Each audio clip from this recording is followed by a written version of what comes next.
Sponsored by LIC Nepal, जीवन रहँदा पनि जीवन पश्चात पनि। गर्वैदेखि बलियो भूगर्भ सिमेन्ट। मेरो देश मेरो जगदम्बा सिमेन्ट। गुणस्तरीय प्लम्बिङको भरपर्दो नाम मार्बल। म पनि आजै नेपाल टेलिकमको एन्टी फाइबर सेवा लिन्छु। नेपाल टेलिकम, राष्ट्रको सञ्चार, राष्ट्रको शान, किसान। लिकेजको नो टेन्सन। Paramount Gems।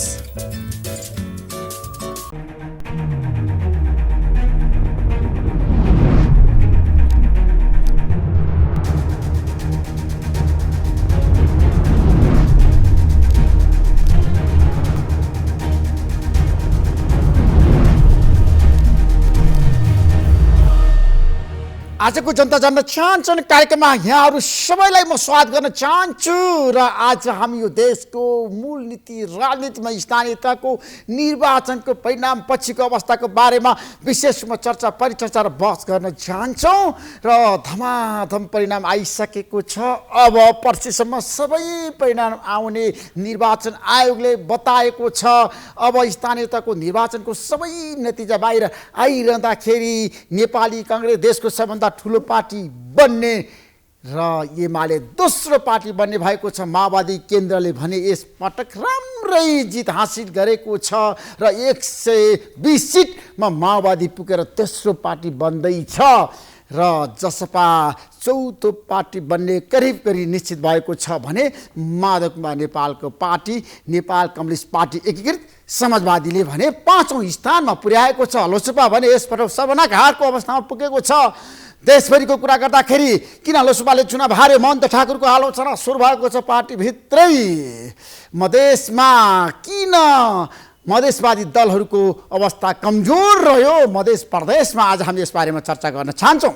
त्यसैले स्थानीय तहमा खोइ त नयाँ प्रतिनिधिहरूले काम गर्न पाएका, स्थानीय तहमा निर्वाचित प्रतिनिधिहरूले अझै पनि काम गर्न पाएनन्। किन पाएनन्? आजको कार्यक्रममा हामी यस बारेमा पनि चर्चा गर्न चाहन्छौँ। फेरि पनि किन तत्सवाद त्यहाँ लागू भएको छ, यो कसैको लागि पनि स्वीकार्य हुँदैन। जनताले निर्वाचित गरेको प्रतिनिधिहरूले किन काम गर्न पाएनन्? आजको कार्यक्रममा हामी यस बारेमा पनि चर्चा गर्न चाहन्छौँ। र नेपाली काङ्ग्रेसले यसपटकको स्थानीय तहको निर्वाचनमा 310 सम्म आफूलाई विजयको यात्रामा पुर्याउने करिब निश्चित भएको छ। 310 स्थानीय तहमा काङ्ग्रेसको जित हुने भएको छ भने एमाले 200मा खुम्चने छ र विगतमा एमाले करिब 300 स्थानीय तहको सरकारमा विजय प्राप्त गरेको थियो 2074 सालमा। त्यसैले आजको कार्यक्रममा हामी यसबारे पनि चर्चा गर्न चाहन्छौँ र 6वटै महानगरपालिकाको कुरा गर्न चाहन्छौँ। 6वटै महानगरपालिकाका परिणामहरू आउँदैछन् अब धमाधम र भोलि पर्सिसम्म सबै महानगरपालिकाको परिणामहरू आइरहँदाखेरि काठमाडौँमा भने कसले बाजी मार्ला बालन सानै मेयर बन्ने निश्चित भएको धेरैले बताएका छन्। तर केशव स्थापित र सृजना सिंहले पनि पछ्याइरहनु भएको छ। आजको कार्यक्रममा हामी यसबारे पनि चर्चा गर्न चाहन्छौँ। र भरतपुर महानगरपालिकामा रेणु दालले जित्ने माओवादी केन्द्रका नेताहरूको दाबी छ। अब रेणुले चुनाव जित्नुहुन्छ, मेयर फेरि बन्नुहुन्छ भनेर उनीहरूले बताइरहँदाखेरि यतिखेर भरतपुर महानगरपालिकाको मतगणना पनि जारी छ र विजय सुवेदीले पछ्याइरहनु भएको छ रेणु दाललाई। त्यसैले हामी 6वटै महानगरपालिकाको कुरा गर्न चाहन्छौँ, पोखराको कुरा गर्न चाहन्छौँ, हामी ललितपुरको कुरा गर्न चाहन्छौँ, हामी विराटनगरको कुरा गर्न चाहन्छौँ, हामी वीरगञ्जको कुरा गर्न चाहन्छौँ। पाँचदलीय गठबन्धन त्यहाँ अगाडि छ। गठबन्धनको उम्मेदवारहरूले यतिखेर अग्रता लिइरहेका छन्, उनीहरू नै अगाडि छन्। त्यसैले आजको कार्यक्रममा हामी यसबारेमा पनि चर्चा गर्न चाहन्छौँ। तपाईँहरू सबैलाई थाहा छ हामीसँग धेरै विषयवस्तु छन्। आज अहिलेको अवस्थामा हाम्रो देशमा फेरि पनि धेरै किसिमका समस्याहरूले गुज्रिरहेको छ। अर्थतन्त्र पनि कमजोर छ, महँगी बढेको छ, भ्रष्टाचार रोक्न सकेको छैन, जताततै भ्रष्टाचार बढिरहेको छ, बलात्कारको घटना भत्तै बढेको छ। पछिल्लो समय फेरि एउटा प्रकरण बाहिर आएको छ। नाबालिकाले आफूमाथि भएको बलात्कारको सबै तथ्य प्रमाण बाहिर ल्याइरहँदाखेरि अब अपराधीलाई कारबाही गराउनको लागि चौतर्फी दबाब बढेको छ। अधिकार कर्मीहरू महिलाहरू यतिखेर सडकमा आएका छन् र उनीहरूले भनेका छन् अपराधीलाई तत्काल कारबाही गर भनेर। अब सरकारले के गर्ला? हाम्रो देशमा ऐन कानुन र संविधान बाँझेको छ। त्यसैले सरकारले चाह्यो भने यस्तो किसिमको ऐन कानुन र संविधानलाई संशोधन गरेर भए पनि अपराधीलाई कारबाही गर्नै पर्छ, दण्डितलाई आजको दिनमा दोषीलाई दण्डित गर्नै पर्छ। यो चौतर्फी माग छ, सडकमा जनताहरू आइरहेका छन्, बलात्कारीलाई चाहिँ कारबाही गर भनेर भनिरहेका छन्। त्यसैले यो अवस्थामा हाम्रो राज्यको ध्यान त्यतातिर जानुपर्छ। म प्रधानमन्त्री शेरबहादुर देउवालाई आग्रह गर्न चाहन्छु, गृहमन्त्री बालकृष्ण खाललाई भन्न चाहन्छु, अपराधीलाई तुरन्त पक्रेर कारबाही गर्नुहोस्। त्यसैले नेपाल प्रहरीले अनुसन्धान गरिरहेको छ। संसदमा पनि यसबारे बहस सुरु भएको छ। आज पनि संसदमा विषयवस्तु उठान भएको छ। सभामुखले पनि तत्काल छानबिन गरेर अपराधीलाई कारबाही गर्न रुलिङ गर्नुभएको छ। त्यसैले गर्दाखेरि एकजना नाबालिकालाई किन त्यति ठुलो अपराध गरियो? डरलाग्दो अवस्था। किन यस्तो भयो? हाम्रो देशमा सुन्दरी प्रतियोगिताहरू हुन्छ, सौन्दर्यको नाममा विभिन्न किसिमको प्रतियोगिताहरू भइरहँदाखेरि किन नारीमाथि शोषण हुन्छ, किन नारीमाथि दुर्व्यवहार हुन्छ, किन नारीमाथि बलात्कार हुन्छ? धेरैको प्रश्न छ। यो दुर्व्यवहार भइरहँदाखेरि अब घरभित्र पनि हुन्छ, घर बाहिर पनि हुन्छ, सडकमा पनि हुन्छ, अफिसमा पनि हुन्छ, कर्मस्थलमा पनि हुन्छ, काममा पनि हुन्छ। विभिन्न आफ्ना अफिसहरूमा पनि त्यस्तो घटना महिलाहरूले नारीहरूले बेहोरिरहेको छ। त्यसैले आजको कार्यक्रममा हामी यसबारेमा विशेष रूपमा बहस गर्न चाहन्छौँ। केही समयको विश्रामपछि हामी आउनेछौँ। आज विषयवस्तु धेरै छन् हामीसँग र हामी यसपटक पीडित नाबालिकालाई न्याय दिलाउने पक्षमा छौँ र हामी लगातार बहस गर्नेछौँ। र ती नाबालिकाले जुन किसिमको कुरा बाहिर ल्याएर सबै कुरा तथ्य सत्य प्रमाण दिइरहँदाखेरि अब कोही पनि चुप लागेर बस्नु हुँदैन, मुखदर्शक बन्नु हुँदैन। दोषीलाई कानुनी कठघरामा उभ्याउनै पर्छ, कारबाही गर्नै पर्छ। यतातिर सबैको ध्यान जाओस्, मेरो आग्रह छ। म केही समयको विश्रामपछि आजको जनता जान्न चाहन्छन् कार्यक्रममा हाम्रो बेसमा राष्ट्रिय प्रजातन्त्र पार्टीका केन्द्रीय अध्यक्ष राजेन्द्र निगदेल हुन्छ। राजेन्द्रजी, तपाईँलाई म जनता जान्न चाहन्छन् कार्यक्रममा स्वागत गर्न चाहन्छु। स्थानीय तहको निर्वाचनको परिणाम करिब करिब अन्तिम चरणमा पुगेको छ। राष्ट्रिय प्रजातन्त्र पार्टीलाई यसपटकको स्थानीय तहको निर्वाचनमा चाहिँ बेफाइदा भयो नि, होइन? बेफाइदा भयो भन्ने त ठाउँ छैन।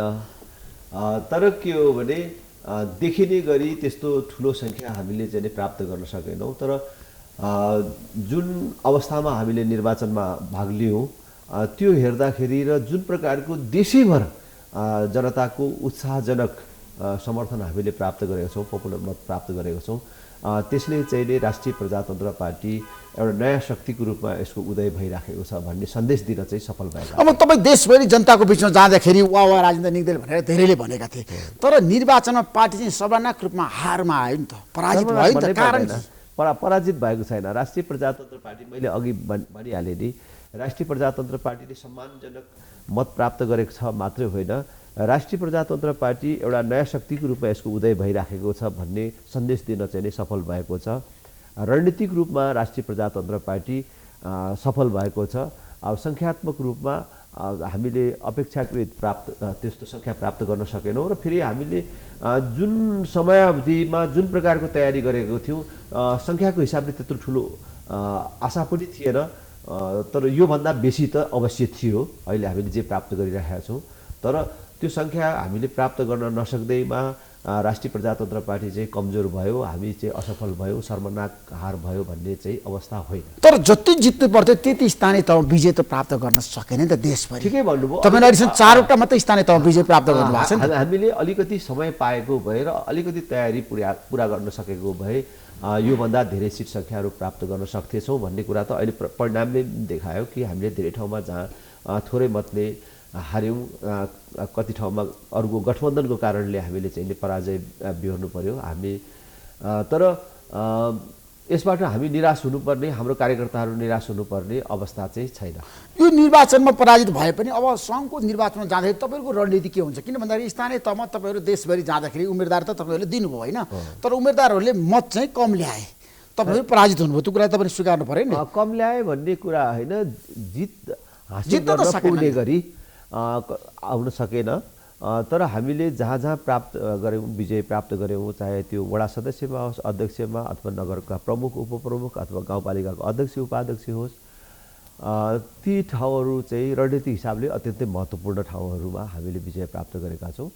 र अब हामी यो स्थानीय तहको निर्वाचनमा एउटा राष्ट्रिय प्रजातन्त्र पार्टी अब अगाडि बढ्यो है भन्ने सन्देश दिन सफल भएका छौँ र अब स्थानीय तहको निर्वाचन सकियो। अब प्रदेश तथा प्रतिनिधि सभाको निर्वाचनको तयारीमा लाग्छौँ र मुख्य हाम्रो लक्ष्य नै अब प्रदेश तथा प्रतिनिधि सभाको निर्वाचन हुन्छ र त्यसको तपाईँले छ नि तयारीमा कुराको विषय जाँदाखेरि के भन्नुभएको थियो, हामी वैकल्पिक शक्ति हौँ, काङ्ग्रेस एमालेको विकल्प, माओवादी केन्द्रको विकल्प, राप्रपा भन्नुभएको थियो। तर त्यो किसिमको छ नि समर्थन त प्राप्त गर्न सक्नु भएन राजेन्द्रजी।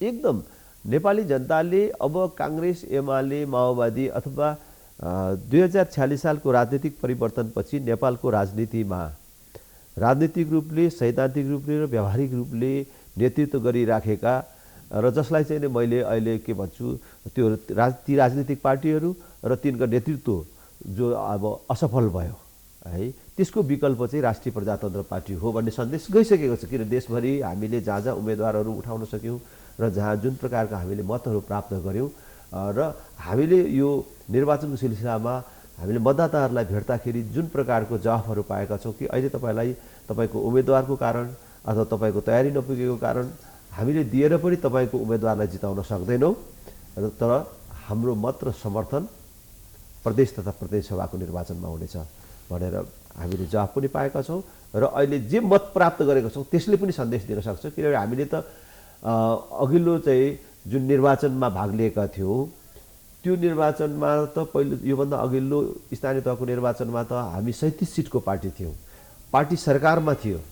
त्यसबेला हामीले यति सिट सङ्ख्यामा उम्मेदवार पनि दिन सकेको थिएन र यो प्रकारको पपुलर मत प्राप्त गर्न पनि सकेको थिएन। त्यसैले अहिले त धेरै फरक परेको छ। होइन, तपाईँको एउटा जुन सङ्कल्प थियो, तपाईँको एउटा एजेन्डा थियो नि त होइन, हिन्दू राष्ट्र नेपाल बनाउने र राजासहितको प्रजातन्त्र देशमा ल्याउने। तर तपाईँको एजेन्डालाई जनताले किन मन पराएनन् त, मलाई बताउनुहोस् त आज। यो स्थानीय तहको निर्वाचनले ती एजेन्डाहरू स्थापित गर्ने होइन। स्थानीय तहहरूको भूमिका फरक हुन्छ, कर्तव्य जिम्मेवारीहरू फरक छन् र स्थानीय तहको निर्वाचनबाट राष्ट्र संस्थाको पुनर्स्थापना गर्ने, हिन्दू राष्ट्रको पुनर्स्थापना गर्ने, संहिताको खारेजी गर्ने भन्ने कुरा होइन। तर पनि त्यो मुद्दा बोकेका पार्टीका उम्मेदवारहरूलाई विजय गराउँदाखेरि त्यसको पक्षमा एउटा जनमत निर्माण भइराखेको छ भन्ने सन्देश जान चाहिँ मद्दत गर्थ्यो र अहिले हामीले जे मत प्राप्त गरेका छौँ त्यसले हाम्रो एजेन्डाको पक्षमा जनताको अभिमत चाहिँ बढिराखेको छ, जनताको अभिमत अब त्यतातर्फ ढल्किराखेको छ भन्ने कुरा देखिन्छ। राष्ट्र संस्था हिन्दू राष्ट्रको पुनर्स्थापना संहिताको खारेजीको कुरा मात्रै होइन, देशमा सुशासन र समृद्धिका कुराहरू पनि छन्। राष्ट्रिय प्रजातन्त्र पार्टीले सुशासन र समृद्धिका पक्षमा जे कुराहरू अगाडि सारिराखेको छ, भ्रष्टाचारको विरुद्ध जसरी हामीले आफूलाई उभ्याइराखेको छौँ र अग्नि परीक्षामा हामीले आफूलाई खरो उतारिराखेका छौँ, त्यसबाट पनि राष्ट्रिय प्रजातन्त्र पार्टीप्रति एउटा आकर्षण पैदा भइराखेको छ। यसले ठोस स्वरूप चाहिँ आउने प्रदेश तथा प्रतिनिधि सभाको निर्वाचनमा ग्रहण गर्छ। किनभने स्थानीय निर्वाचन भनेको पनि जनताको मत कतातिर छ भन्ने जाँच एउटा महत्त्वपूर्ण कडी हो। तर स्थानीय तहको निर्वाचनमा तपाईँले जुन मत प्राप्त गर्नुभएको छ त्यो मतले सङ्घ र प्रदेशको निर्वाचनमा राप्रपा फेरि वैकल्पिक शक्ति भनेर आउँछ भन्ने आधार के त?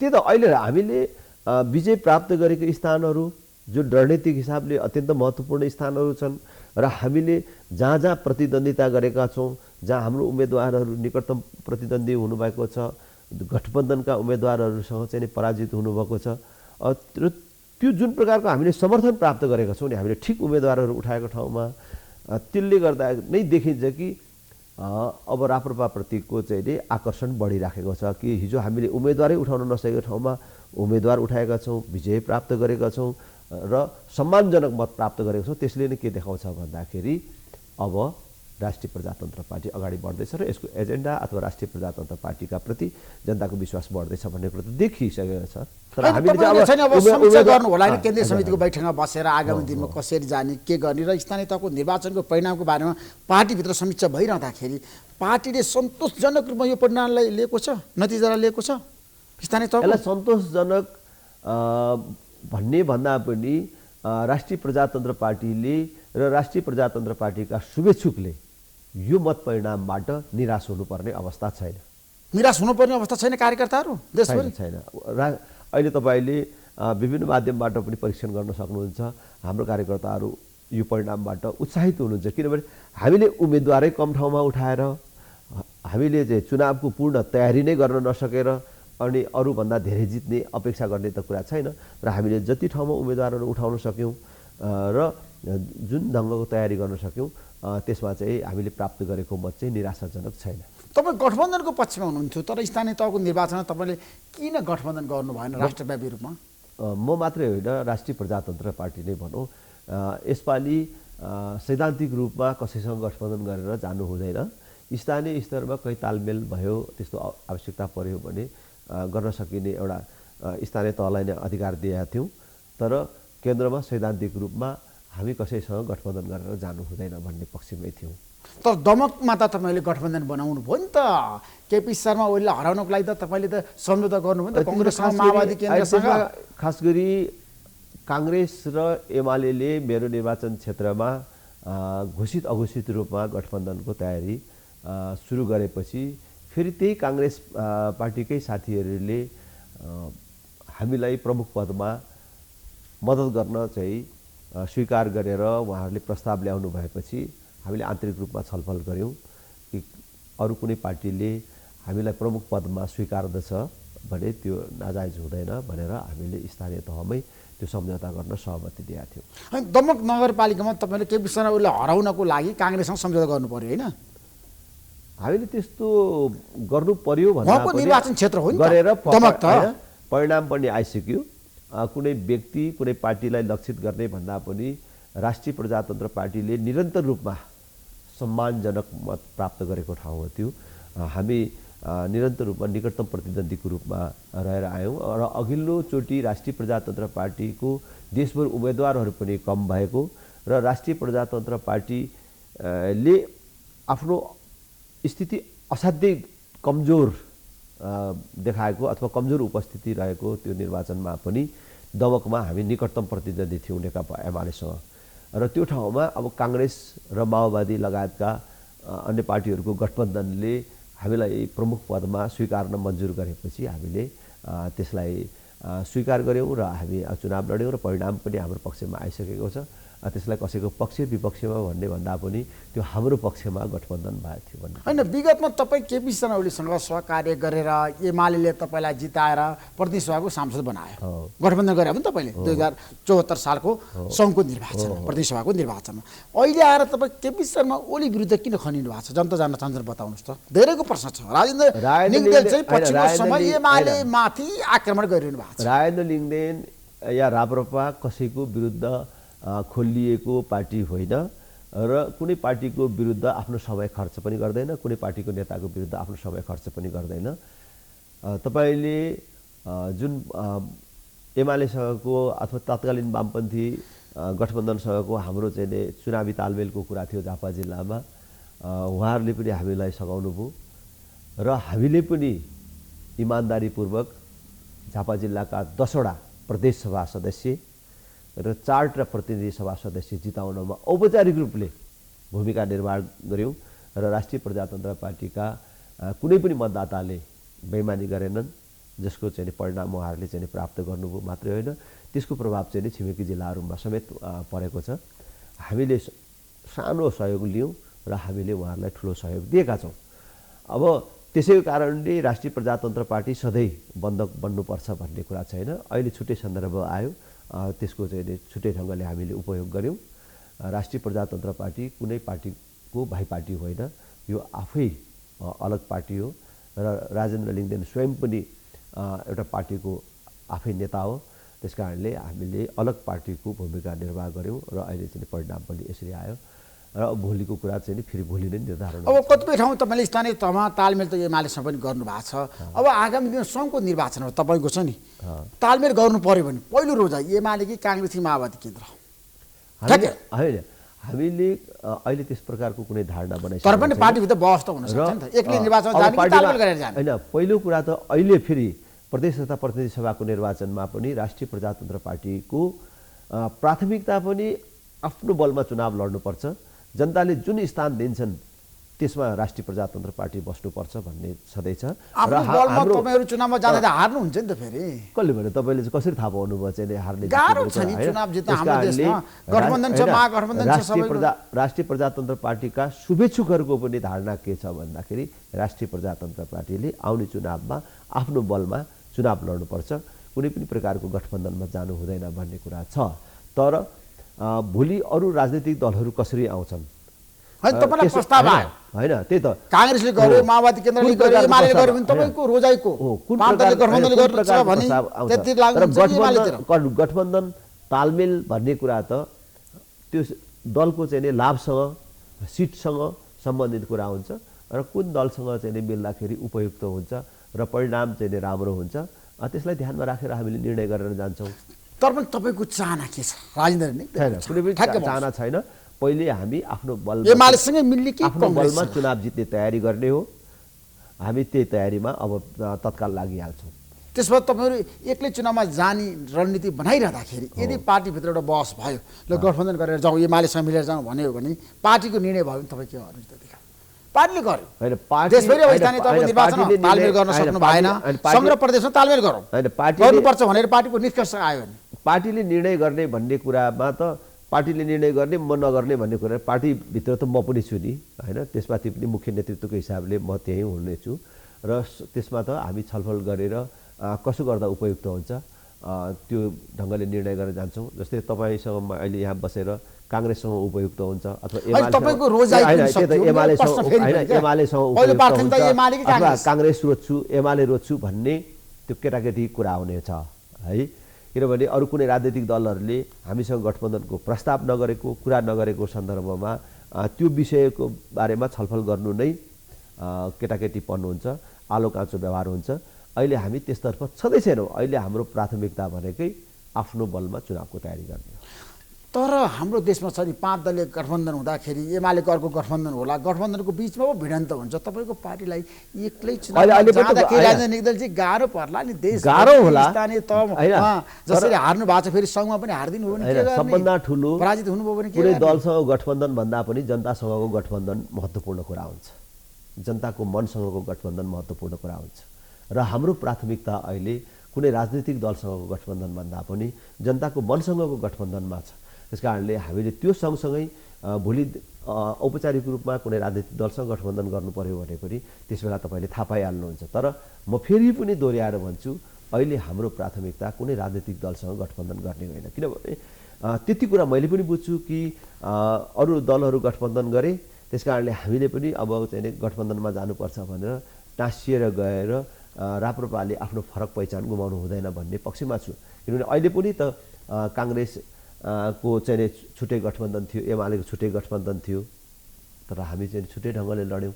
देशको चाहिँ दुईवटा स्थानीय तहमा बाहेक चाहिँ नि अरू ठाउँमा त राप्रपा चाहिँ एक्लै चुनाव चाहिँ लड्यो। त्यसैले चाहिँ राजावादीहरूलाई तपाईँ मिलाउन सक्नुहुन्छ आगामी निर्वाचनमा सबैलाई साझा मोर्चा बनाउन सक्नुहुन्छ? मिलिसक्यो नि अब नमिलेको को बाँकी छ त होइन। अब कोही सबै मिलिसके तपाईँसँग कोही छिटो केशरबहादुर विष्टसँग तपाईँले सहकारी गर्नु एकता गर्नु होइन उहाँहरू त राजनीतिक दलको रूपमै हुनुहुन्न। उहाँहरू निर्वाचनमा सहभागी नै हुनुहुन्न र उहाँहरूले आफू निर्वाचनमा भाग लिनुहुन्न। निर्वाचनमा मतदान गर्ने क्रममा राप्रपालाई गर्नुहुन्छ। त्यसले गर्दाखेरि त्यसमा कुनै समस्या छैन। औपचारिक रूपमै उहाँहरू राजनीतिक दलमै आएर राप्रपामै आएर काम गर्ने भन्ने विषयमा त छुट्टै छलफलको विषय हुन्छ। अनि कमल थापासँग अब तपाईँको सहकारी चाहिँ हुँदैन होइन? अब चाहिँ चाप्टर क्लोज भयो होइन? अब यो राप्रपा नेपालसँग यो विषय राप्रपा के हुन्छ सहकारी एकता यो विषयमा चाहिँ कमसेकम ऋषिजीले अबदेखि कुरा नगरिदिनु ठ्याक्कै भनिदिनुहोस् ल आजबाट कुरा नगरौँ ल तपाईँ भन्नुहोस् होइन त्यो यसमा चाहिँ अब त्यस्तो खालको कुनै सम्भावना सम्भावना कति छ क्या मिलेर जाने? होइन 0% भन्नुहोस् न। 0% छ अब सहकारी हुँदैन पार्टी एकीकरण पनि हुँदैन होइन बाटो फरक परिसक्यो। त्यस कारणले त्यो विषयमा कुरा गर्नु नै अहिलेलाई चाहिँ नि अनुपयुक्त हुन्छ भन्ने मलाई लाग्छ। चाप्टर क्लोज भयो कमल थापासँग सहकारी गर्ने एकता गर्ने आजबाट? होइन त्यो आजबाट भन्ने भन्दा पनि अहिले त्यस्तो कुनै सम्भावनाहरू छैनन्। त्यसो भए अब तपाईँहरू चाहिँ सानातिना पार्टी जस्तो रविन्द्र मिश्रको पार्टीसँग छ नि विवेकशील साझा पार्टीसँग तपाईँको एकता चाहिँ कहाँ पुग्यो मलाई बताउनुहोस् त। अब त्यो प्रश्न पनि जटिल अगाडि बन्यो। पनि भनेको थिएँ कि तपाईँसँग अघिल्लो कुराकानीमा पनि भनेको थिएँ त्यस प्रकारका औपचारिक कुनै कुराकानीहरू भएका छैनन्। अनौपचारिक रूपमा भेटघाट कुराकानीहरू त स्वाभाविक रूपले अरू सबै पार्टीका मानिसहरूसँग भइराखेकै छ। उहाँसँग रविन्द्रजीसँगको पनि मेरो भेटघाट कुराकानीमा मिल्न पाए हुन्थ्यो मिलाउन पाए हुन्थ्यो भन्ने कुरासम्म भएको थियो। तर स्थानीय तहको निर्वाचन अगाडि आइसकेको हुनाले त्यसलाई हामीले ठोस आकार दिने ढङ्गले कुराकानीहरू बढाउन सकेनौँ। अब अहिले पछि त कुनै कुराहरू भएको छैनन्। अब त्यो पछिको कुरा निर्वाचनमा जाँदाखेरि सहकारी एकता हुन सक्छै सक्दैन। रविन्द्र मिश्र तपाईँको एजेन्डा मिल्छ क्यारे, उहाँ पनि राष्ट्र संस्थावादी हुनुभएको छ पछिल्लो समय। अब निर्वाचनको सन्दर्भमा समान विचार राख्ने, स्वार्थ मिल्ने सबैहरूको बिचमा जति बेला पनि सहकार्यहरू हुन सक्छ र अहिले त्यस प्रकारका कुराहरू अहिले तत्काल चाहिँ केही भएको छैन। कुराकानी अगाडि बढेको छैन रविन्द्र मिश्रको पार्टीसँग। त्यसो भए मलाई के बताउनुहोस् भन्दाखेरि स्वतन्त्र उम्मेदवारहरूले किन चुनाव जित्दैछन् यसपटक हाम्रो देशमा स्थानीय तहमा, कारण के हो राजेन्द्रजी? हो, यही कुरा त हामीले खास गरी राष्ट्रिय प्रजातन्त्र पार्टीको ऐतिहासिक एकता महाधिवेशनपछि जुन कुरा उठाउँदै आएको छौँ त्यसको प्रमाण हो र त्यसको चाहिँ नि पुष्टिकरण भन्छ नि कि हामीले के भन्यौँ भने 2046 सालको राजनीतिक परिवर्तनपछि नेपालको राजनीतिमा नेतृत्व गर्दै आएका राजनीतिक पार्टी र तिनको नेताहरू चाहिँ नि असफल भयो र यो अहिले हामीले जे प्रणाली अङ्गीकार गरेका छौँ त्यो समेत असफल भयो र अहिले को संस्थापन भनेको अहिलेको नेपालको राजनीतिको नेतृत्व गरिराखेका पार्टी र नेताप्रति जनताको धारणा ठिक छैन है भनेर जुन कुरा मैले भन्दै आएको छु, राष्ट्रिय प्रजातन्त्र पार्टीले भन्दै आएको छ, त्यसको चाहिँ प्रमाण हो यो अहिले जुन प्रकारको स्वतन्त्र उम्मेदवारहरूले जहाँ चाहिँ मत प्राप्त गरिराख्नु भएको छ मात्रै होइन अग्रता प्राप्त गरिराख्नु भएको छ त्यो। अनि धेरै महानगरपालिकामा, नगरपालिकामा, उपमहानगरपालिकामा चाहिँ स्वतन्त्र उम्मेदवारहरूले यतिखेर अग्र स्थानमा आफूलाई स्थापित गरिरहेको छ, मत पाइरहेको छ। जस्तो काठमाडौँ महानगरपालिकामा बालन शाहले किन यति धेरै मत पाउनु तपाईँ भन्नुहोस् त आज? जनता जान्न चाहन्छ, कारण के हो त? त्यसको एउटै कुरा थियो, म अघि पनि अनि ठ्याक्कै भनिदिनुहोस्, बालन शाहलाई तपाईँको समर्थन छैन तपाईँको पार्टीको? त्यसको चाहिँ नि अघि पनि चाहिँ भने त्यसको ठ्याक्कै के हो भने नेपालका राजनैतिक दलहरूप्रति जनता सन्तुष्ट छैनन् र जनताको असन्तुष्टिको एउटा चाहिँ नि के भन्छ प्रकटीकरण हो यो जो अहिले उहाँहरूले प्राप्त गरिराखेको मत। त्यसो भए स्वतन्त्र उम्मेदवारहरूसँग तपाईँको सहकार्य हुन्छ चुनाव जितेर आयो भने? अनि आगामी दिनमा राप्रपासँग, सबैसँग सहकार्य, राप्रपाको उनीहरूसँग ठ्याक्कै के हुन्छ राजेन्द्रजी बताउनुहोस्? हुन्छ, किन नहुनु र चाहिँ सबैसँग सहकार्य हुन सक्ने सम्भावनाहरू त यसै रहिरहेको छ नि। त्यसो भए मलाई के बताउनुहोस् भन्दाखेरि यसपटकको स्थानीय तहको निर्वाचनको परिणाम त तपाईँले हेर्नुभयो र जनताहरू उत्साहित भए, जनताहरूको लोकतन्त्रप्रतिको आस्था र विश्वास त तपाईँले देख्नुभयो होला नि। प्रजातन्त्रको विकल्प त देखिएन नि हाम्रो देशमा। प्रजातन्त्रको विकल्प दुनियाँमा कहीँ पनि हुँदैन। प्रजातन्त्रको विकल्प प्रजातन्त्र नै हो। त्यसमा त तपाईँ के भ्रममा हुनुहुन्छ र राष्ट्रिय प्रजातन्त्र पार्टीले लोकतन्त्र अथवा प्रजातन्त्रको विकल्प खोजिरहेको छ भनेर? होइन, हामीले लोकतन्त्र प्रजातन्त्रको विकल्प खोजेको होइन। तर लोकतन्त्र, प्रजातन्त्र, गणतन्त्रको नाममा देशमा जुन प्रकारको लुटतन्त्र चाहिँ नि मचिराखेको छ त्यसको विकल्प खोजेको राष्ट्रिय प्रजातन्त्र पार्टी जनताको सर्वोच्चता प्रजातन्त्रप्रति त्यसमा त पूर्ण रूपले प्रतिबद्ध छ। तर यो जुन आइरहेको छ नि प्रजातन्त्र, लोकतन्त्र, गणतन्त्रको नाममा केही सीमित राजनीतिक पार्टी र तिनका पनि यो मुठीभरिका, यो औँलाभरिका पनि पर्दैन होइन, त्यति भरिका चाहिँ नि नेताहरूले देशमा जुन प्रकारको लुटतन्त्र मचाइराखेको छन् त्यसको विरुद्ध भने हामी छ। अनि तपाईँले भन्नुभयो त्यसो भए राष्ट्रिय प्रजातन्त्र पार्टी प्रजातन्त्रको विकल्प खोज्दैन, गणतन्त्रको विकल्प खोज्दैन। होइन, गणतन्त्रको विकल्पमा त हामी छँदैछौँ होइन। गणतन्त्र र प्रजातन्त्र एकअर्काका पर्याय होइनन्। गणतन्त्र नभएको ठाउँमा पनि प्रजातन्त्र छ। मैले सायद तपाईँसँग अघिल्लो बहसहरूमा पनि भनेको थिएँ होला कि बेलायतमा जहाँ राज संस्था छ तर जसलाई चाहिँ बेलायतलाई प्रजातन्त्रको जननी भनेर भनिन्छ, त्यस कारणले गणतन्त्र र प्रजातन्त्र एकअर्काको पर्याय होइनन्। त्यस कारणले प्रजातन्त्र सर्वव्यापी सर्वमान्य छ र प्रजातन्त्रको विकल्प प्रजातन्त्रै हो। त्यसलाई जसलाई आजले यहाँ चाहिँ लोकतन्त्र भन्न थालिएको छ, लोकतन्त्र भन्छ। लोकतन्त्रको विपक्षमा राजेन्द्र निगदेल हुनुहुन्न होइन, लोकतन्त्रको विकल्प लोकतन्त्र। सँगै लोकतान्त्रिक गणतन्त्र तपाईँको आजको आवश्यकता हो कि होइन? तपाईँ यसलाई स्वीकार्नुहुन्छ हुन्न? होइन, सङ्घीयताको त हामी चाहिँ नि पूर्ण रूपमा विपक्षमा छौँ। संहिता विरोधी नेता तपाईँ? सङ्घीयताको भन्नाले फेरि सङ्घीय शब्दसँग हाम्रो कुनै आपत्ति छैन, तर सङ्घीयताको नाममा देशमा जुन 3 तहको सरकार छ, यति ठुलो मात्रामा जनप्रतिनिधिको व्यवस्था छ, जसको तलब भत्ताको लागि देशले चाहिँ ऋण काट्नु परिरहेको छ, ऋण काटेर राष्ट्रिय ऋणको चाहिँ बढाएर यो सङ्घीयतालाई पाल्नु परिरहेको छ, जसको कारणले देश कालान्तरमा दुर्घटनामा जान सक्ने, आर्थिक रूपमा देश असफल राष्ट्र बन्न सक्ने खतराहरू देखिन थालेको छ। त्यसबाट देशलाई जोगाउनको लागि पनि यो सङ्घीयता खारेजी अथवा 3 तहको सरकारको अन्त्य हुन जरुरी छ र 2 तहको सरकार पुग्छ भन्ने कुरा 2 तहको सरकार भए पुग्छ भन्ने कुरामा त राष्ट्रिय प्रजातन्त्र पार्टी सदैव दृढ छ। किनभने जब 4-5 वर्ष अगाडि सङ्घीयता कार्यान्वयन भयो त्यसपछि राष्ट्रिय ऋण चाहिँ नि 81 चाहिँ नि दोब्बर भएको छ। यो बिचमा मात्रै चाहिँ राष्ट्रिय ऋण चाहिँ नि 17 खरब चाहिँ नि नागिसक्यो हैन, भनेको 9 खरब चाहिँ नि यो बिचमा चाहिँ नि बढ्यो र त्यसको चाहिँ नि ठुलो हिस्सा चाहिँ सङ्घीयता कार्यान्वयनमा खर्च भएको छ।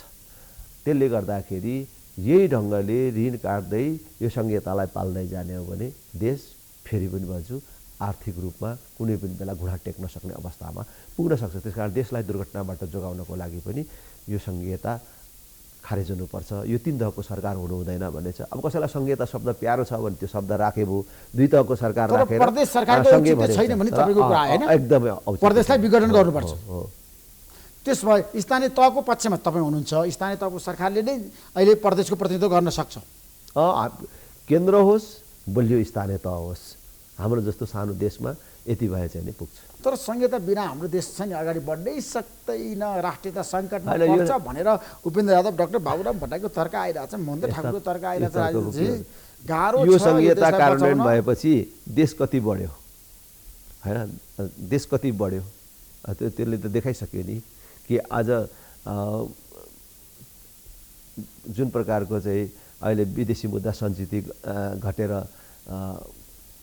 समस्या आइराखेको छ। अब जुन हिसाबले चाहिँ राष्ट्रिय ऋण चाहिँ बढेकै छ। अब यसले सबै चिजहरू चाहिँ प्रश्न पारिराखेकै छ। त्यसमा राजेन्द्र लिङ्गदेनले चाहिँ धेरै भनिराख्नु पर्दैन। त्यस कारणले यसले चाहिँ देश अगाडि बढ्यो कि पछाडि पर्यो भन्ने कुरा म फेरि पनि बडो दृढतापूर्वक भन्छु। यही ढङ्गले यो 3 तहको सरकार पालेर जाने, यही प्रकारको चाहिँ ठुलो जनसङ्ख्या जुन जनप्रतिनिधिहरूको छ त्यसलाई पालेर जाने हो भने देशले एक दिन न एक दिन श्रीलङ्काको नियति बिहोर्नुपर्छ। तपाईँको एउटा महत्त्वपूर्ण तर्क आयो, म लोकतन्त्रको पक्षमा छु, गणतन्त्रलाई मैले स्वीकारेको छु। त्यस्तो भन्नुपर्ने के कुरा छ र चाहिँ लोकतन्त्रको पक्षमा छु भनेर हामी चाहिँ आवधिक निर्वाचनमा भाग लिइराखेका छौँ, प्रतिस्पर्धाको बाटोबाट आफ्नो मान्यता स्थापित गर्छौँ भनेर हिँडिरहेका छौँ। त्यो पार्टीले, त्यो पार्टीको अध्यक्षले म लोकतन्त्रको पक्षमा छु भन्ने चाहिँ यहाँ प्रमाणित गर्नुपर्ने, तपाईँको आमा आएर बयान दिनुपर्ने त्यस्तो के कुरा छ? होइन, तपाईँले राष्ट्र संस्थाको पक्षमा आफूलाई उभ्याउनु भएको छ नि त लगातार। तपाईँ राष्ट्र संस्था चाहिँ नि लोकतन्त्रको विकल्प हो र लोकतन्त्रको विरुद्धमा हो र? राष्ट्र संस्था र लोकतन्त्र त सँगसँगै जान सक्छ भन्ने कुरा त दुनिया होइन, दुनियाको देशहरूले देखाएको छ। राष्ट्र संस्था र प्रजातन्त्र सँगसँगै जान सक्छ र दुनियाँमा गइराखेको छ। नेपालमा जान सकेन नि त? किन सक्दैन? जान सक्छ, किन सक्दैन? जान सक्छ फेरि पनि, किन जान सक्छ? त्यो सम्भव हो। अहिले देशको स्थिरताको लागि, सुशासनको लागि सबभन्दा उत्तम विकल्प भनेकै अभिभावकीय संस्थाको रूपमा राष्ट्र संस्था, जनताले निर्वाचित गर्ने प्रतिनिधि अथवा प्रधानमन्त्रीले देशको शासन व्यवस्था चलाउने सबभन्दा उत्तम विकल्प नै यही हो र प्रजातन्त्र र राष्ट्र संस्था सँगसँगै हिँडाउनुपर्छ। तपाईँले भ्रष्टाचार गर्नु भनेको आमाको रगत पिउनु जस्तो भनेर भन्नुभएको छ है। त्यो शब्द गाउँघरमा निकै प्रचलित भएको छ। म देशभरि बहसमा गएँ, मेची महाकाली स्थानीय तहको निर्वाचनको बारेमा बहस गरिरहँदाखेरि धेरै जनताले तपाईँको कुरा लिए। साँच्चीकै हाम्रो देशमा भ्रष्टाचार गर्नु भनेको आमाको रगत पिउने नै हो त? त्यो कसरी भन्नुभयो तपाईँले? त्यो शब्द कसरी चयन गर्नु? म त त्यही मानेर नेपाली राजनीतिमा छु। आज देशमा प्रणालीगत समस्याहरू पनि थुप्रै छन्, तर ती सबैभन्दा माथिको समस्या भनेको भ्रष्टाचार हो। जबसम्म हामीले भ्रष्टाचारलाई नियन्त्रणमा लिन सक्दैनौँ, भ्रष्टाचारलाई परास्त गर्न सक्दैनौँ, तबसम्म कुनै तन्त्रले काम गर्नेवाला छैन। अहिले भ्रष्टाचार चाहिँ सामान्य जस्तो भयो। गाउँघरमा मैले भन्ने पनि गरेको छु कि कोही मान्छेले कसैको काम गरिदिए बापत पैसा खायो अथवा कसैले पैसा खुवाएर घुस खुवाएर काम लिएर आयो भने मानिसले सामान्य लिन थालिसके। थाहा पाउँछन् मान्छेले, तर नखाइकन त कसले गर्छ र भनेर भन्छ। र कसैले घुस खुवाएर काम लिएर आयो भने ओ त्यो त बाठो भएछ, ल कस्तो चलाख मान्छे रहेछ, घुस खायो अरे जे गरेर भए पनि काम लिएर आएछ। यो देख्दाखेरि यो सामान्य जस्तो लाग्छ, तर यो भयानक हो। र यो भ्रष्टाचारलाई जब सामान्य हिसाबले हामीले लिन थाल्छौँ, यसले चाहिँ देशलाई कालान्तरमा दुर्घटनातर्फ लैजान्छ। र देशलाई चाहिँ उठ्नै नदिने महारोगको रूपमा यो भ्रष्टाचार छ। त्यस कारणले मैले आफूले किन भनेको छु कि भ्रष्टाचार गरेर खानु आमाको रगत खानु सर मानेर म काम गर्छु र भ्रष्टाचार गरेर खानु आमाको रगत खानु हो भनेको छु कि त्यसले हिजो मानिसहरूले जे गरे तर अब उपरान्त चाहिँ त्यसो नगरून्। तर भ्रष्टाचारले त कारबाही गर्नुपर्यो, जेलमा हाल्नु पर्यो। कुनै पनि हो ठिक छ, विभिन्न संस्थाले चाहिँ हैन कुनै पनि अरू पनि नेताले राजेन्द्र लिङ्गदेनसँग प्रतिस्पर्धा गर्छु भन्नेले म पनि भ्रष्टाचार गरेर खानु आमाको रगत खानु सर मानेर काम गर्छु भनेर भनोस्, जसले गर्दाखेरि यो भ्रष्टाचार विरुद्धको अभियानमा अरू पार्टी र अरू नेताहरू पनि तानिँदै जाउन् भन्ने कुरा हो। तपाईँले भन्नुभएको जस्तो भ्रष्टाचारीहरूलाई चाहिँ त्यति भन्ने मात्रै होइन, कारबाही गर्नु पर्यो भन्ने कुरा राष्ट्रिय प्रजातन्त्र पार्टीले राजेन्द्र लिङ्गदेन जस्ता मानिसहरूले मौका पाउने हो भने त हामी त कारबाही गरेर देखाउँछौँ मात्रै होइन। मैले त संसदमा छिर्दादेखि भनेको छु 2046 सालको राजनैतिक परिवर्तन पछिका उच्च पदस्थ नेता र कर्मचारीहरूको सम्पत्ति छानबिन हुनु पर्यो र अवैध सम्पत्ति जफत हुनु पर्यो भनेर भनेको छु। र भोलि हामीले मौका पायौँ भने एउटा नागरिक आयोग गठन गरेर त्यस प्रकारको छानबिन गर्न सक्छौँ र त्यस्तो गर्नु पर्दाखेरि सबभन्दा पहिले हामीबाट आफूबाट सुरु गर्छौँ। र अहिले पनि हामीले त्यस्तो कोही अहिले ठुलो पार्टी हौँ भन्नेहरूमा त्यो हिम्मत र तागत छ भने त्यो छानबिन प्रारम्भ गरोस् र त्यो छानबिन हाम्रो पार्टीको नेताहरूबाट हामीबाट सुरु गरोस्। तर यो भ्रष्टाचारको विरुद्ध निर्मम ढङ्गले देश अगाडि बढ्नुपर्छ। राजनीति तपाईँ नेपाली कङ्ग्रेसको 14औं महाधिवेशनमा जुन शब्द प्रयोग गर्नुभएको थियो नेताहरूमाथि, अहिले नेताहरूलाई जनताले त मान्न थाल्यो नि त, गाउँघरमा त पुज्न थाल्यो नि त, निर्वाचित गरे नि त। मान्न थाल्यो भनेर म त्यस्तो चाहिँ पत्याउँदिनँ धेरै ठाउँमा। तर जनताले चाहिँ निर्वाचित गरे नि यसबाट, जनताहरू त होइन दलीय व्यवस्थामै रहेछ नि। होइन त्यो मैले त्यो चाहिँ दलीय व्यवस्थाको विकल्प भनेको होइन नि त, र हामी दलीय व्यवस्थाको विकल्प छैनौँ नि। जनताले त निर्वाचन भइसकेपछि त्यो आवधिक निर्वाचनमा उठेका मध्ये कसै न कसैलाई छान्नु पर्यो। त्यो त जनताले एउटा प्रक्रियामा चाहिँ भाग लिएको कुरा हो। अब त्यसमा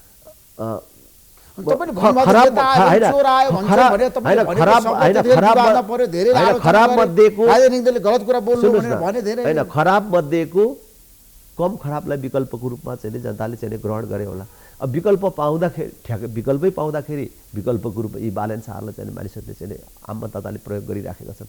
त्यस कारणले जनताले मतदानमा भाग लिए, राजनैतिक दलहरूलाई जिताए, यसको कारण यी पार्टीलाई यी नेताहरूलाई जनताले अनुमोदन गरे भन्ने कुरा चाहिँ गलत हो।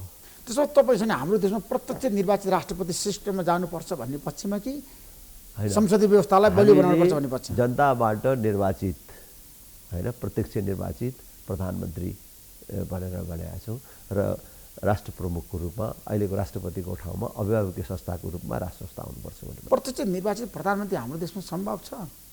किन सम्भव छैन? त्यो भयो भने स्थिरता पनि आउँछ। यो मतदाता किन्ने क्रम पनि देशै एउटा निर्वाचन क्षेत्र भएपछि कुन गाउँ किन्ने, कतिलाई किनेर जित्ने त्यो क्रम पनि सकिनेछ। चुनावमा अनावश्यक खर्च नियन्त्रण हुन्छ। सांसदले प्रधानमन्त्री चुन्न नपाउने, सांसदले मन्त्री हुन नपाउने भएपछि सांसद किन्नुपर्ने समस्या पनि समाधान हुन्छ। सांसद हुनको लागि मतदाता किन्नुपर्ने समस्या पनि सकिएर जान्छ, जसले गर्दाखेरि चुनावमा फजुल खर्च हुँदैन। फजुल खर्च नगरेपछि त्यो खर्च उठाउनको लागि भ्रष्टाचार पनि गर्नु पर्दैन। त्यसो भए तपाईँको भनाइ प्रत्यक्ष निर्वाचित प्रधानमन्त्री सिस्टम नेपालमा चाहिन्छ। त्यो भयो भने त्यसमा दलहरूको बिचमा सहमति होला? त्यो मलाई थाहा छैन, तर त्यस्तो व्यवस्था भयो भने राम्रो हुन्छ।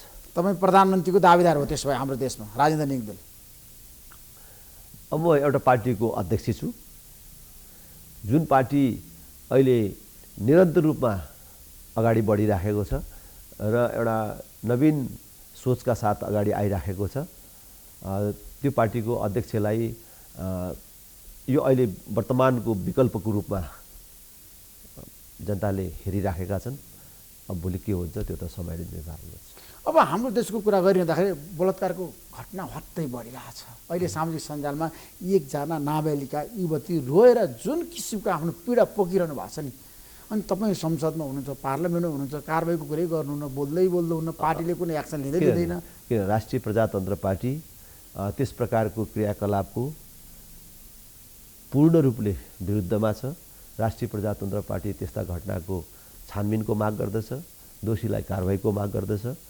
राष्ट्रिय प्रजातन्त्र पार्टीले यो अहिले भर्खरै प्रकाशमा आएको यो चाहिँ पुरानो घटना हो चाहिँ अनि 7 वर्ष यो घटना अहिले आयो तर अहिले आयो होइन, सन् 2014को घटना चाहिँ अहिले आयो। सुन्दरी तर प्रचण्डको जहिले आएको घटना भए आयो पनि समाजमा यस प्रकारका जुन क्रियाकलापहरू भइराखेको छ यसप्रति चाहिँ दुःख प्रकट गर्दछु मात्रै होइन, न्यायको लागि हामी ऐक्यबद्धता पनि प्रकट गर्दछौँ।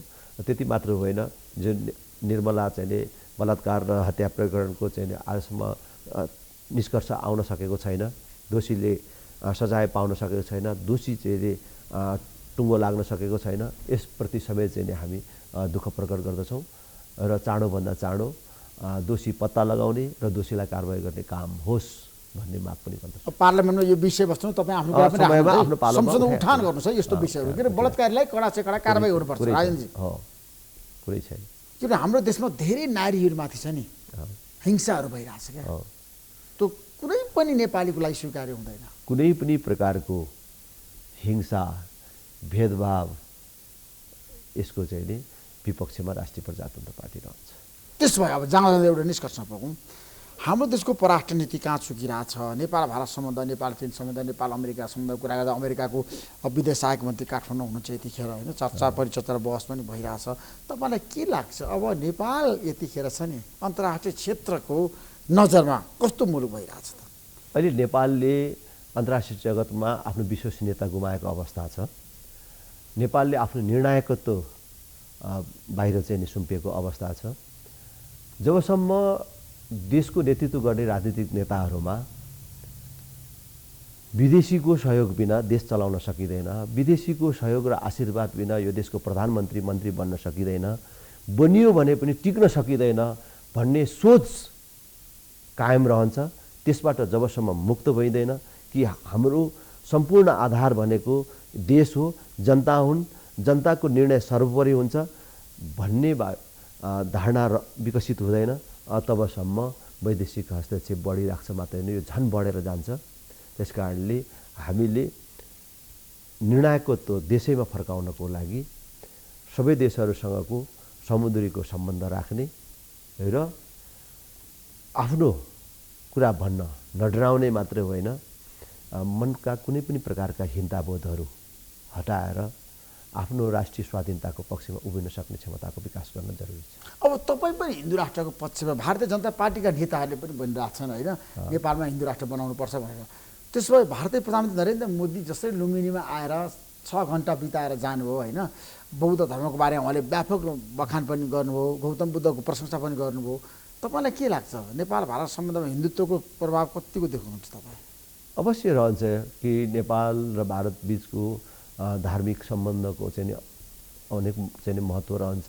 अहिले प्रधानमन्त्री मोदीको लुम्बिनी भ्रमणले देशको चाहिँ खास गरी चाहिँ पर्यटकीय उसमा चाहिँ धार्मिक पर्यटकीय क्षेत्रको चाहिँ लाभ लिन सक्छ। यसलाई चाहिँ राम्रो मार्केटिङ गर्नु पर्यो, यसलाई राम्रो प्रचार प्रसार गर्नु, यसबाट देशले धेरै लाभ लिन सक्छ। र हिन्दुत्वको विषयमा पनि त्यसै गरेर नेपालले राम्रोसँगले यसलाई प्रयोग गर्न सक्यो भने विश्वभरका जो 1.25 अरबभन्दा बेसी हिन्दूहरू छन् एकचोटि पशुपतिनाथ मुक्तिनाथ नगइकन हिन्दूहरूको जीवन चाहिँ सार्थक हुँदैन भनेर प्रचार गर्न सकियो, यसको महत्त्वको बारेमा जानकारी गराउन सकियो र एकपटक सबै हिन्दूहरूले पशुपतिनाथ मुक्तिनाथ पुग्नुपर्छ भन्ने मात्रै प्रचार गर्न सकियो र अथवा आमन्त्रण गर्न सकियो भने त्यसको लाभ चाहिँ देशले पुरै लिन सक्छ। त्यसैले यसको त अर्थ रहन्छ र यसको लाभ हामीले लिन सक्छौँ। Thank you so much Rajanji, महत्त्वपूर्ण समय दिएर कार्यक्रममा आएर आफ्नो कुरा राखिदिनु भयो। तपाईँलाई म धेरै धेरै धन्यवाद दिन चाहन्छु। हस्, तपाईँलाई thank you so much. Sponsored by LIC Nepal, जीवन रहँदा पनि जीवन पश्चात पनि। गर्वैदेखि बलियो भूगर्भ सिमेन्ट। मेरो देश मेरो जगदम्बा सिमेन्ट। गुणस्तरीय प्लम्बिङको भरपर्दो नाम मार्बल।